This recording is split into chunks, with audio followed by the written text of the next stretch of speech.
તાજેતરમાં આજ હીરાભાઈ જોટવાની કે તેમના પરિવારની કોઈ સીધી સંડોવણી કે આર્થિક રીતે કોઈ ગુનામાં સંડોવણી ન થતાં પણ એક વ્યક્તિના કહેવા મુજબ પ્રભાસ પાટણ પોલીસ સ્ટેશન ડાયરીમાં હીરાભાઈ જોટવાને પૂછપરછ માટે લઈ જવાની નોંધ કરી ભરૂચ પોલીસ લઈ ગયેલ હતી અને તેમની પૂછપરછ કોરોના બહાના હેઠળ ભરૂચ પોલીસે ધરપકડ કરીને અટકાયત કરી હતી। તેમના વિરોધમાં આજે જૂનાગઢ સમસ્ત આહિર સમાજ દ્વારા કલેક્ટરશ્રીને આવેદનપત્ર આપીને હીરાભાઈ જોટવાની જે ધરપકડ થઈ તે યોગ્ય નથી ને આ ખોટી રીતે ધરપકડ કરવામાં આવી છે। હીરાભાઈ કાંઈ આ બાબતમાં કોઈ ગુનેગાર છે નહીં, છતાં પણ ધરપકડ કરીને તટસ્થ તપાસ કર્યા બાદ હીરાભાઈ જોટવાને મુક્ત કરવાની માંગ સાથે આવેદનપત્ર આપવામાં આવ્યું। તો વધુમાં માહિતી આપતા જણાવવામાં આવ્યું હતું કે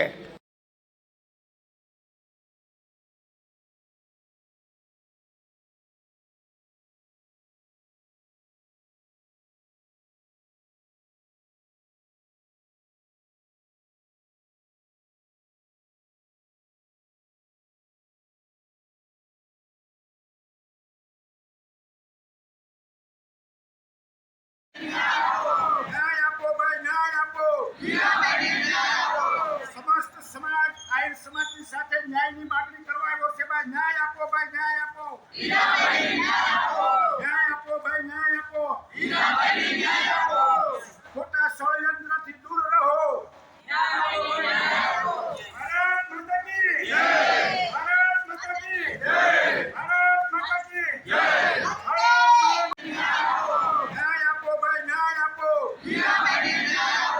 समस्त समाज आहिर समाज की साथे न्याय ની માગણી કરવા આવ્યો છે ભાઈ। ન્યાય આપો ભાઈ ન્યાય આપો ન્યાય આપો ભાઈ ન્યાય આપો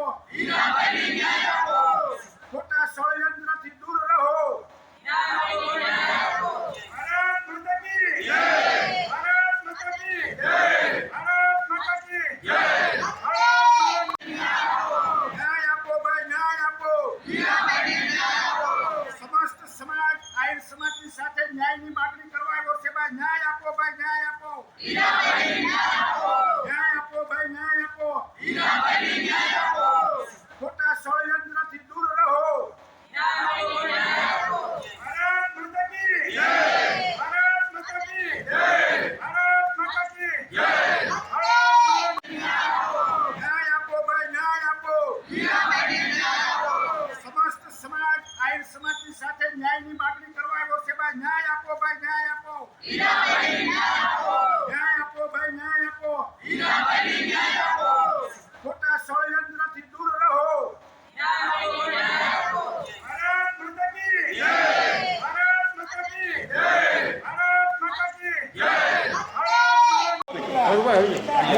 આવેદનપત્ર તમારા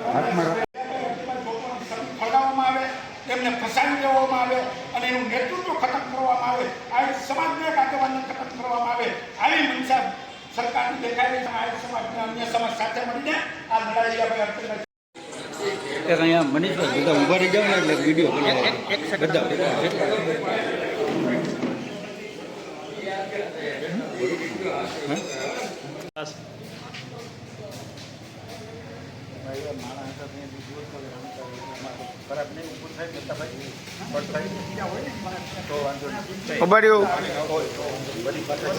રવિ તારે કઈ લેવાનું છે? ખવડાવવામાં આવે, તેમને ફસાવી દેવામાં આવે અને એનું નેતૃત્વ ખતમ કરવામાં આવે, આહિર સમાજને આગેવાનને ખતમ કરવામાં આવે, આવી મનસા સરકારની દેખાઈ રહી છે। આહિર સમાજના અન્ય સમાજ સાથે મળીને આ લડાઈ આપણે અટકાવી અહીંયા મનીષભાઈ બધા ઊભા રહી જાવ ને એટલે વિડીયો બધા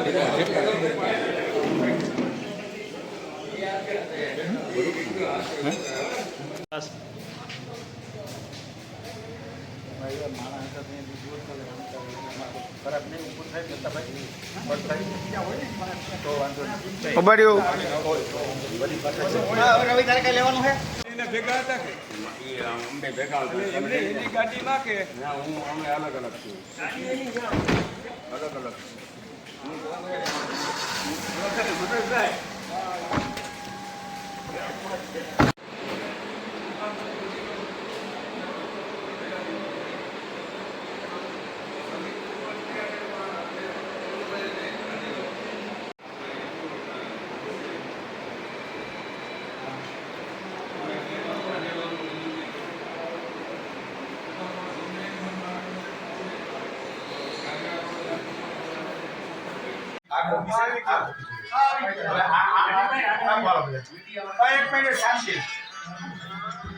સાહેબ, અમે આહિર સમાજ જુનાગઢ અને અમારી સાથે તમામ સમાજના આગેવાનો કથિત કૌભાંડ ભરૂચ જેમાં હીરાભાઈ જોટવા પ્રત્યક્ષ કે પરોક્ષ ક્યાંય સંડોવાયેલા નથી.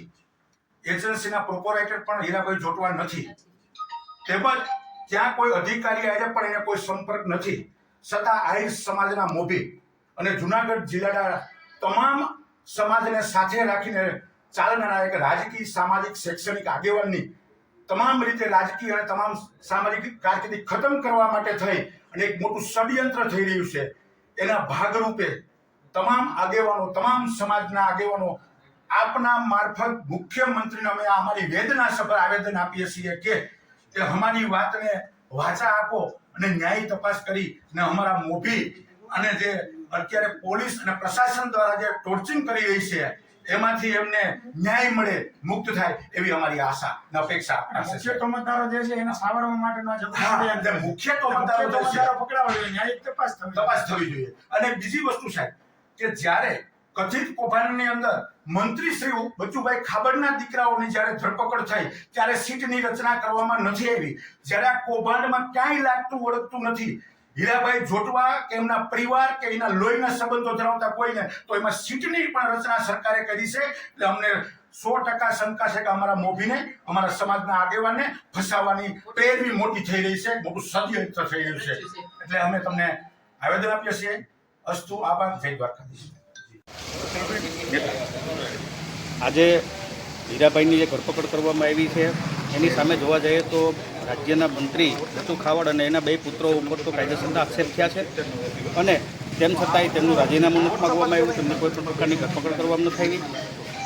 અને હીરાભાઈ છે એ કોઈપણ એજન્સીના માલિક ન હોવા છતાંય એમની ધરપકડ કરવામાં આવી છે. ત્યારે આહિર સમાજની લાગણી દુભાણી છે. આહિર સમાજે એવું નક્કી કર્યું છે કે હીરાભાઈને ન્યાય મળવો જોઈએ. એના માટે તમામ તાલુકાના મામલતદાર સાહેબને આવેદનપત્ર આપ્યું છે અને જિલ્લા લેવલે જૂનાગઢ કલેક્ટર સાહેબને આવેદનપત્ર આપ્યું છે. તટસ્થ ન્યાયની આહિર સમાજની માંગ છે અને હીરાભાઈને જે ખોટી રીતે ફસાવવામાં આવ્યા છે, મતલબ કે એની અટકાયત કરવામાં આવી, એના પર રિમાન્ડ માગવામાં આવ્યા અને એને સીટની રચના કરવામાં આવી, આ બધા પણ જે કંઈ એને ટોર્ચરિંગ કરવાના પ્રયાસો થાય છે તેમાંથી એમને મુક્તિ મળે અને ન્યાયિક તપાસ થાય એના માટે આહિર સમાજની માંગ છે. સાથે સાથે અન્ય સમાજો પણ એટલી જ બહોળી સંખ્યામાં જોડાયા છે અને તેઓએ પણ આ જ માંગ કરી છે. મહિલા મંડળ પણ આવ્યું હતું, મહિલાઓએ પણ માંગ કરી છે કે ભાઈ ન્યાયિક તપાસ થવી જોઈએ. હીરાભાઈને રહીને થોડા દિવસ પહેલાં પૂછપરછની પ્રભાસ પાટણ પોલીસ સ્ટેશનમાં સ્ટેશન ડાયરીમાં નોંધ કરીને ભરૂચ પોલીસ આહિર સમાજના મોભી, દાનવીર દાતા, સર્વે સમાજના સ્વીકૃત નેતા, સત્યથી નજીક જીવવાવાળા હીરાભાઈ જોટવાને ભરૂચ પોલીસ લઈ જાય છે. ત્યાં જઈને પૂછપરછના બાને લઈ જઈને ત્યાં એની અટક કરવામાં આવે છે, FIR નોંધવામાં આવે છે. કથિત રીતે જે એજન્સીઓના નામ છે તેમાં હીરાભાઈ જોટવાનું ક્યાંય ભાગીદારી નથી, તે એના પ્રોપરાઇટર નથી અને જે વાતો થઈ રહી છે તે ત્યાંના રસ્તાઓની, તો કાચા રસ્તાઓમાં 3 વર્ષ પહેલાં ક્યાંય જે મટીરિયલ નખાણું હોય તે આજ દિન સુધી હોય. નેશનલ હાઈવેમાં પણ ખાડા પડી જતા હોય. તો આ બિલકુલ એક ખરા ગુનેગારોને બચાવવા માટે હીરાભાઈ જોટવા ઉપર આ એક ષડયંત્ર રચવામાં આવ્યું છે કે વ્યાજબી વાત નથી, ન્યાયિક બાબત નથી. એના પરિવારને પણ કોઈ ખોટી રીતે ટોર્ચિંગ કરવામાં આવે તે વાત પણ વ્યાજબી નથી. આહિર સમાજ તો હિરત્વવાળી કોમ છે, રાષ્ટ્રપ્રેમી કોમ છે. આ હિન્દુસ્તાન માટે, આ ભારત ભૌમ માટે થઈને યાદવોએ ખૂબ બલિદાનો આપ્યા છે. રાષ્ટ્રપ્રેમી આ સમાજને, સત્યથી નજીક જીવવાવાળા માણસને, એના પરિવારને આવી રીતે હેરાનગતિ થાય તો તે આહિર સમાજને દુઃખ પહોંચે, ઠેંચ પહોંચે અને એના માટે થઈને આજે આહિર સમાજે કલેક્ટરશ્રીને જિલ્લા મથકે આવેદનપત્ર આપ્યું છે અને યોગ્ય રજૂઆત કરી છે. વેદના સાથે આવેદન આપ્યું છે. 2 વખત લખ્યું છે અંદર કે આમાં યોગ્ય કરો. મારા આવેદનના શબ્દો એટલા છે કે એમાં કોઈને કંઈ વાત નથી. વાત અમારી માત્ર એટલી જ છે કે સમાજના મોભી આગેવાન હીરાભાઈ જોટવાને ન્યાયિક પ્રક્રિયામાં ન્યાય મળવો જોઈએ અને ખોટું એનું ટોર્ચરિંગ ન થવું જોઈએ અને જે ખરા તોમતદારો છે તે પકડાવા જોઈએ. કંઈક સંમેલન બોલાવવાની વાત કરી તમે. હવે આહિર સમાજ તો રાષ્ટ્રપ્રેમી સમાજ છે. રાષ્ટ્રને નુકસાન થાય એવું ક્યારેય વિચારે પણ નહીં.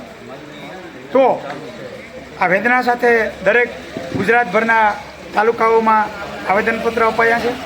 જિલ્લા મથકોએ પણ 2-3 દિવસ સુધી આવેદનપત્રો હજી કલેક્ટરશ્રીને આપવાની શરૂઆત આજથી થઈ છે. તે પણ અપાય છે. અમારી વેદના અમે રજૂ કરીએ છીએ. પછી પણ એમાં યોગ્ય ન્યાયિક તપાસમાં હીરાભાઈ પ્રત્યે, હીરાભાઈ ઉપર રાગ દ્વેષ કે કોઈ ષડયંત્રનો ભોગ બનવાની પ્રક્રિયાઓની ગતિ દેખાઈ આવે તો ના છૂટકે આ ખમીરત્વવાળી કોમને શક્તિ સંમેલનના રૂપમાં પૂરા ગુજરાતભરમાંથી અને જરૂર લાગે રાષ્ટ્ર લેવલે પણ આ વાત જાય એવી શક્યતાઓ રહેલી છે. રાહુલ તું ભેગો તો હા રાહુલભાઈ, હા ઓકે. પાછળ નહીં આગળ જય મુરલીધર, જય દ્વારકાધીશ. અમારા આહિર સમાજના મોભી આગેવાન અગ્રણી શ્રી હીરાભાઈ જોટવાને ન્યાય મળે અને જે ખોટી રીતે જે ષડયંત્ર રચે છે એમની વિરુદ્ધ કડક કાર્યવાહી કરવામાં આવે અને અમને હીરાભાઈને નિર્દોષ છોડી દેવામાં આવે તેવી મુરલીધર ભગવાન દ્વારકાધીશને પ્રાર્થના. આજે આહિર સમાજ જુનાગઢ જિલ્લા દ્વારા આ વિવિધ આગેવાનો, વિવિધ જાતિ જ્ઞાતિના આગેવાનો સાથે રહી અને કલેક્ટરશ્રી મારફત મુખ્યમંત્રીને આહિર સમાજ દ્વારા એક આવેદન વેદનાસભર આપવામાં આવ્યું છે કે આહિર સમાજના આગેવાન એવા અને આ બંને વિસ્તારનું નેતૃત્વ કરતા એવા હીરાભાઈ જોટવાને કથિત કૌભાંડની અંદર જાણી જોઈને ફસાવવામાં આવ્યા છે. એને આહિર સમાજ ક્યારેય ચાખી નથી લેવાનો. જ્યારે લાગે વળગે ત્યાં સુધી જલારામ કે મુરલીધર એજન્સીના પ્રોપરાઇટર પણ હીરાભાઈ અર્જનભાઈ જોટવા નથી, એમ છતાં પણ એમના દીકરાને અને બંનેને પિતા પુત્રને પોલીસ દ્વારા ઉઠાવી જાય અને એફઆઈઆર દર્જ કરી અને રિમાન્ડ સુધીની પ્રક્રિયા સરકાર દ્વારા કિન્નાખોરી રાખી અને કરવામાં આવી રહી છે. ત્યારે આ સરકારને આહિર સમાજ અને અન્ય સમાજ આવનારા દિવસોમાં એમને અમે ચેલેન્જ આપીએ છીએ કે ક્યાંય પણ હીરાભાઈ અર્જનભાઈ જોટવા જો એજન્સી, કથિત એજન્સી કૌભાંડના ડાયરેક્ટર હોય અથવા ત્યાં કૌભાંડ કર્યું છે વિસ્તારમાં ક્યાંય પણ એના કામો પોતે ચાલતા હોય અને પોતે સાઈડ ઉપર રહેતા હોય એવો પણ એક વિડીયો બતાવે. અન્યથા ત્યાં મંત્રીશ્રીના દીકરાએ મોટું કૌભાંડ કરેલું હોવા છતાં એમાં સીટની રચના કરવામાં નથી આવી. એની અંદર એની ધરપકડ કરીને એને બેલ મળી ગયા છે. જ્યારે એના પિતા એક મંત્રી હોવાને નાતે એની પણ પૂછપરછ કરવા નથી, પણ આહિર સમાજના મોભી ઉપર જાણી જોઈને કિન્નાખોરી રાખીને આહિર સમાજનું એક નેતૃત્વ ખતમ કરવાની આ સરકારની પેરવીને આહિર સમાજ ક્યારેય ચાખી નહીં લે. આવનારા દિવસોમાં સરકાર વિરુદ્ધ અને આ લોકોએ જે પણ આંદોલનો કે જે કંઈ કરવું હશે એ આહિર સમાજ તમામ સમાજને સાથે રાખીને કરવાની સંપૂર્ણ તૈયારથી સરકારની સામે લડત ચાલુ રહે. જય હિન્દ, જય ભારત, જય